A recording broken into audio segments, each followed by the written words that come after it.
Kaugnay naman sa pagdedeklara ng House Committee on Justice na sufficient in substance ang dalawang impeachment complaint laban kay Vice President Sara Duterte. Kausapin na natin si House Justice Committee Chair and Batangas 2nd District Representative Jervil Ruistro. Magandang umaga po at welcome muli sa Balitang Hali. Good morning, Rafi. Opo. Good morning sa lahat ng ating mga viewers ng Balitang Hali. Opo. Kailan po magsisimula yung bilang ng 10-day period para tumugon ang Vice Presidente at paano kung wala po siya maging tugon? Actually, we have a rule in law na in counting the period, we should exclude the first, include the last. So the counting shall begin on March 6. Bagaman today, it is being served already to the Vice President. No? So today is a serve. We count from tomorrow. The 10th day will be March 15. About your question, kung anong consequence kapag hindi siya sumagot or no answer is received by the Justice Committee. Again, similar dun sa appearance niya, itong answer is part of her due process as well. So as to whether she will file an answer or not, that is her prerogative. And if she doesn't file, again, that will merely be interpreted as her waiver of her right to file an answer. No? Nevertheless, ang Justice Committee, tuloy lang ang proceeding ng impeachment complaints. Ano po ang epekto pag hindi tumugon ang Vice Presidente? It has no effect at all. It is as if she did not present her defense. No? It is as if she did not defended herself or countered the allegations in the complaint. No? Pero with respect to the proceeding, diretso lamang po kami. And there should be no issue of violation of due process because remember, nag-issue tayo ng notice, we gave her the opportunity to file her answer. So kung hindi siya sasagot, that will merely be interpreted as her waiver of her right to file an answer. At pag natapos na po itong 10 araw, kailan po posibleng maiakyat at pagbotohan sa plenaryo ng Kamara at magsimula po yung trial mismo sa Senado? From the answer of the Vice President, no, we give also under the rules to the complainant a period of 3 calendar days to file her reply. And then from reply, we give the Vice President again a period of 3 calendar days to file her rejoinder. And then pag kompleto na ang responsive pleadings, including all the evidence, that's the only time we shall determine whether or not there's sufficient ground that support an impeachment complaint. No? That's our step 3. Rafi, mahaba ito. After step 3, proceed tayo sa step 4. Doon sa step 4, we will be having the hearing proper.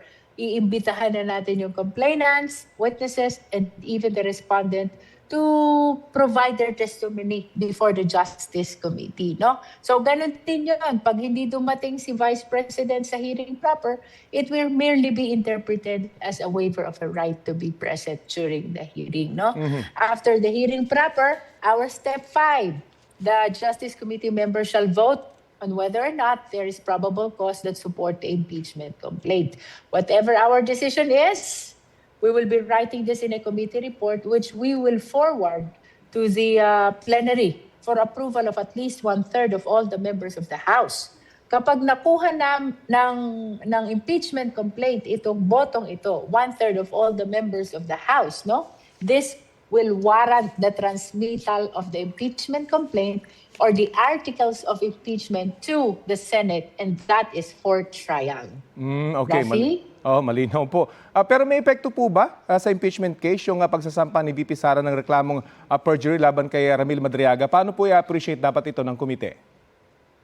We should remember that the impeachment proceedings is a sui generis proceedings. This is not a criminal prosecution. This is not a civil action. This is not an administrative action.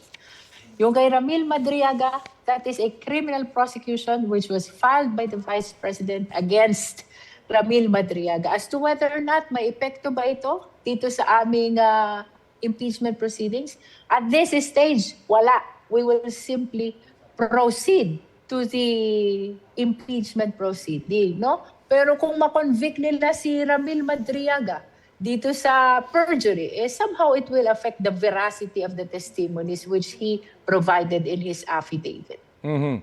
Sabi po ng kapatid ng vice na si Davao City First District Representative Paulo Duterte, pagpapakita raw yung resulta ng botohan kung paano ginagamit ng ilang puwersa sa Kongreso yung impeachment para sa politika. Ano pong reaksyon nyo dyan? Well, I cannot say anything about that sapagkat ang trabaho ko lang as Justice Chair is to make sure that we have an orderly proceedings while we hear these impeachment complaints. As to how it happened na merong 54 na bumoto in favor of the impeachment complaint, I guess there's only one reasonable conclusion to make, and that is they all believe that these impeachment complaints need to be heard further sapagkat may sapat na basihan upang ituloy ang proceeding ng Justice Committee at upang magkaroon ng pagkakataon ang complainant, ang sambayan ng Pilipino, and even the Vice President to address the matters which are alleged in the impeachment complaint. No? Let us not be so negative about this impeachment process. This is not only for the complainant, this is for the Vice President as well. Because this impeachment proceedings is the perfect opportunity for her to belie all the allegations, no? To prove that they are not true, and eventually to exempt herself from all the allegations and perhaps the ultimate consequences of this impeachment proceedings. Yun po to sigurong, absolve herself from yun- liability. Yun po siguro ang dapat tandaan na wala pa namang napapatunayan dahil nagkaroon ng ganung botohan, hindi ho ba? Pagpapatunay lang ito na dapat matuloy at mapakinggan yung mismong mga ebidensya dun sa kasong yon. Tama ka dun, Rafi. What we did yesterday is just the determination of sufficiency in substance. There's a lot of steps more to be undertaken before the Justice Committee, before we can finally proceed to trial. At yung bawat step na yon may opportunity by way of her right to due process, ang ating respondent, ang ating Vice President, to defend herself. Although it is really up to her whether she will avail of those or otherwise. Okay, maraming salamat po sa oras na ibinahagi nyo sa Balitang Hali. Thank you, Rafi, at magandang tanghali po sa lahat ng viewers. Salamat po si House Justice Committee Chairman Representative Jervil Luistro.